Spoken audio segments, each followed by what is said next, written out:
known for sardines, perfect waves, and really friendly people that love watching the world's best compete. Ace Buchan and Connor O'Leary in the matchup now. Two talented goofy foots.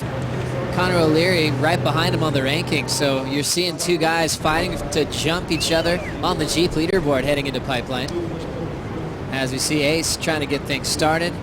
Both surfers with incomplete attempts so far. Ace on wave number 2 again, just a quick little in and out. Let's have a look here as he drives into this little barrel, nice and tight, through that end section and pulls through the back of the wave. So just a 1.37 on that occasion. Bede, Bede Dervish. It's his last event here. We're staying together.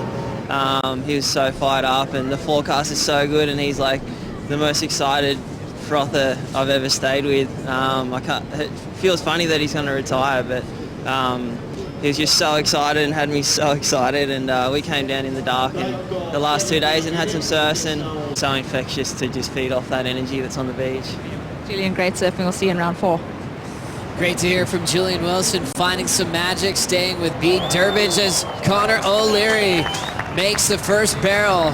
Coming off that interview with Wilson, he was traveling nice and deep and getting the exit at a crucial time. 4.50, but this one right here, have a look at this. I mean, there's still these gems out. I don't know how he made that, because that was as deep as you could possibly get. Connor O'Leary comes out, no claim, but kind of. Let's have a look, see how deep he is. That section breaks, and he is literally so far back in that barrel, up and over the foam ball, and sneaks out the end. Now, that's probably one of the longer ones we've seen over the last few hours. This is Ace's wave. Talked about how nice and clean it was, and there's that rail work that we love from Ace Buchan. 4.50, but have a look at the score that Connor O'Leary's just locked in. A 9.4, incredible right there for Connor O'Leary. And back to the sky with the DJI drone there to see that form from the barrel to wrap combination for Ace, who now is probably feeling the pressure pots. Wow, well, when your opponent drops bombs on you like that, you really got to step it up. Now taking off nice and deep. Ace Buchan looking for a quick answer. It's a wide open pit. Buchan now going to turns. Didn't take long for him to find a solid hollow section to pack nice and deep. There's his finishing move down the line. We've got a great battle on our hands. A big 9.4 from the rookie. And Ace Buchan answers straight back, standing tall. Now he tucks into it, driving through that section, and he comes flying out. And this is the point of difference where Connor O'Leary kind of just kicked out. Ace Buchan milked this one all the way through and finished nicely with a big turn. He's looking for a 6.08, so you could definitely say he's got that, right? I mean, that's a pretty nice barrel, good solid wave, and then comboed it up with a couple of nice turns, finishing strong. So Ace Buchan right back in the mix. Let's have a look as he drops into this one, leaning forward. You can see how his back foot is not touching the pad. It's just a bit further forward than the pad. Using that rocker, using that curve of the surfboard to slow himself down. Nice and deep there is Ace Buchan. And then combos it up with a couple of beautiful turns. So 9.4 for Connor O'Leary. Ace's wave maybe not as deep. Still garnered a beautiful score. He looks comfortable in this position. Back to action in the lineup now with 6:40 to go on the clock. Ace Buchan trying to build on that total out front. Got the 8.5 to answer to Connor O'Leary's 9.4. It takes two really good waves to win a heat, especially up against someone like Ace Buchan. He travels through that one, sneaks out the bottom of the wave, so he's trying to improve on a 4.5. Ace's job right now is just to keep improving on his situation. Here we go.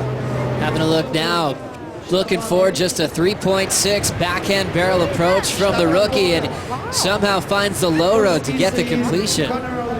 So that big, tall frame, the surfer from Cronulla. With that backhand attack, right, when you're grabbing that rail, it does give you that extra point of contact. So you've got both your feet on the board plus that extra hand to stabilize the board, and probably that's what helped him fight his way out of that wave. So we'll save this 9.4 for now. This one was extra deep pots. Yeah, I mean, look at that driving. I kind of written him off. It was very a la Jack Freestone yesterday, where kind of thought there's no way he's coming out of that, and then all of a sudden he appears. This is the kind of the angle that you're looking at and you're thinking, well, there's no way he's made it through that. Then there was a little glimpse of him further back, up and over the foam ball, probably not once but twice. wearing the red jersey. Setting up yet another barrel ride straight into the pit. Nice and deep. It's staying wide open. Ace hacks it off the top, looking for one more. Late hit on the inside corner, still standing. Oh. There's the claim. He's fired up, needs a 7.24 to get a spot into the next round. To try and get the lead back. Let's have a look at this wave. Takes off, slides in, holding his line, comes flying out with speed. Almost lost it on that turn and then managed a maneuver right at the end. So comboing it up, this is going to give us an idea of how deep he was in the barrel. Look at that, just driving through, comes flying out with speed and then into that trademark stuff that we're so used to seeing from Ace. A 7.24 required. It's going to be close. Beautiful little wave there from Ace Buchan. I'm just trying to think back. It's kind of got to be in that. A nice round barrel with a couple of big turns, but not to be the day to move on. O'Leary steals the show with a 9.4, keeps himself in the Rookie of the Year race as he has a matchup with Kolohan Dino coming up in round 4. Up